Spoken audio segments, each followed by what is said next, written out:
ର ମାଇ ଜବ୍ ଓଡ଼ିଶାରେ ମୁଁ ଆପଣଙ୍କୁ ସ୍ୱାଗତ କରୁଛି।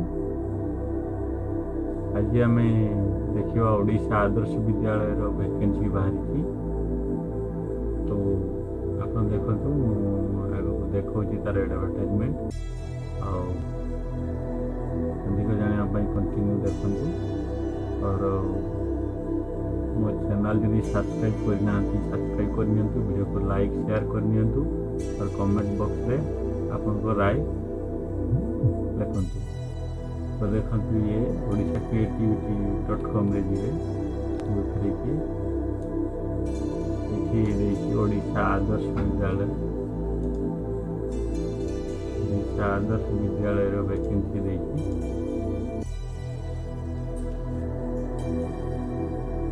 देखु।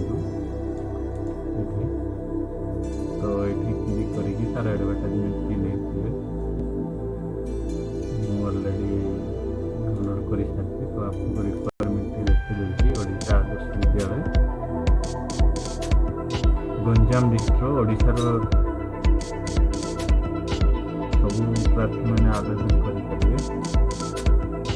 तार बेसिक हूँ कंट्राक्ट बेसिक रही ड्यूरेशन गोटे वर्ष रही।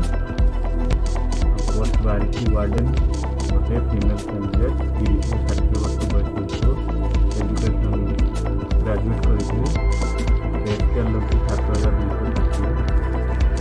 सेकेंड रही हेड पीस गोटे पोस्ट खाली फीमेल 21 वर्ष होते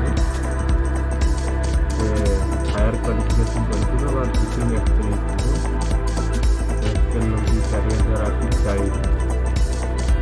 3 नंबर रोचे असिस्टेंट गोटे पोस्ट अच्छी फीमेल 21 वर्ष होते हायर क्वालिफिकेशन टीचिंग एक्सपीरियंस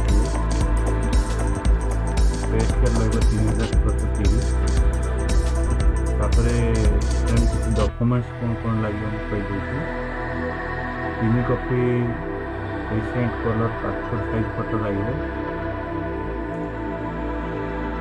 गोटे आइडेंटिटी कार्ड लगे भोटर कार्ड कि पैन कार्ड कि आधार कार्ड जेकोसी आई कार्ड थी। आउ मार्कशीट सर्टिफिकेट थी आपंकर एजुकेशन आउ रेसिडेंशियल सर्टिफिकेट थी। आदि कुकिंग रो किसी कोर्स थी एनी अथॉरिटी प्रूफ सर्टिफिकेट देवे और एक्सपीरियंस सर्टिफिकेट थी देवे। आउ ये सब ऑफलाइन ने आप अप्लाई करेंगे। ये एड्रेस देकी आप देखी नि एड्रेस रे अपन पोस्टाल रजिस्टर करदे।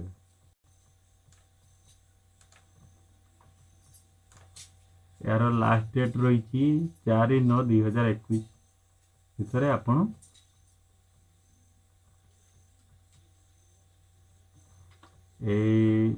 वेबसाइट रे जाई आपन तार फॉर्म टी को डाउनलोड करेंगे। तापर से फॉर्म टी को फिलअप करेंगे। आउ ये डॉक्यूमेंट्स ता सहित अटैच करेंगे।